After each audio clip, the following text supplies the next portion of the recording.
যুক্তরাষ্ট্রের সাবেক president Joe Biden prostate ক্যান্সারে আক্রান্ত হয়েছে বলে তার দপ্তর থেকে প্রকাশিত এক বিবৃতিতে জানানো হয়েছে।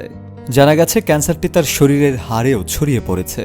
গত শুক্রবার ৮২ বছর বয়সী মিস্টার বাইডেনের শরীরে এই ভয়াবহ রোগ ধরা পড়ে। ইউরিনজনিত জটিলতা নিয়ে চিকিৎসকের শরণাপন্ন হলে পরীক্ষার মাধ্যমে তার ক্যান্সার শনাক্ত হয়। চিকিৎসকদের ভাষ্য অনুযায়ী বাইডেনের ক্যান্সার কিছুটা আক্রমণাত্মক প্রকৃতির এবং এর গ্লিসন স্কোর 10-এর মধ্যে নয়। মূলত এটি নিশ্চিত করে এটি একটি উচ্চস্তরের ক্যান্সার। দ্রুত শরীরে বিস্তার ঘটতে পারে এটির। বাইডেন ও তার পরিবার বর্তমানে সম্ভাব্য চিকিৎসা পদ্ধতি নিয়ে পর্যালোচনা করছেন। সাবেক এই প্রেসিডেন্টের দপ্তর থেকে জানিয়েছে, শনাক্ত হওয়া ক্যান্সার আংশিকভাবে হরমোন সংবেদনশীল হওয়ায় চিকিৎসার মাধ্যমে এটি নিয়ন্ত্রণে রাখা যেতে পারে বলে ধারণা করেছে চিকিৎসকরা।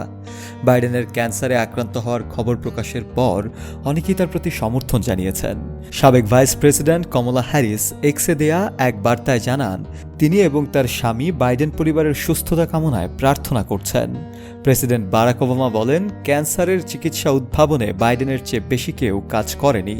তিনি ও তার স্ত্রী মিশেল ওবামা বাইডেনের দ্রুত সুস্থতা কামনা করছেন। উল্লেখ্য, ২০১৬ সালে বাইডেন ক্যান্সার মুনশট নামক একটি উদ্যোগের সূচনা করেন এবং তিনি নিজেই এর নেতৃত্বে ছিলেন বলে ঘোষণা দেন। স্বাস্থ্য ও বয়সজনিত উদ্বেগের কারণে ২০২৪ সালে প্রেসিডেন্ট নির্বাচন থেকে সরে দাঁড়ানোর ১ বছর পর বাইডেনের এই ক্যান্সার আক্রান্ত হওয়ার খবর প্রকাশ পায়। তিনি যুক্তরাষ্ট্রের ইতিহাসে সবচেয়ে বেশি বয়সে প্রেসিডেন্টের দায়িত্ব পালন করেন। একটি টেলিভিশন বিতর্কে দুর্বল পারফরম্যান্সের কারণে ব্যাপক সমালোচনার মুখে পড়ার পর দ্বিতীয় মেয়াদের জন্য নির্বাচনে না দাঁড়ানোর সিদ্ধান্ত নেন বাইডেন। দলের নেতা থেকে শুরু করে অন্যান্য রাজনৈতিক দলের ব্যক্তিদেরকেও তাকে নিয়ে নানা ধরনের আলোচনা সমালোচনা করতে দেখা যায়। তবে দিন শেষে তার এই ক্যান্সার আক্রান্ত হওয়ার খবর শুনে অন্যান্য রাজনৈতিক দলের নানা নেতৃবৃন্দ শোক প্রকাশ করছেন, পাশাপাশি তার সুস্থতা কামনা করছেন।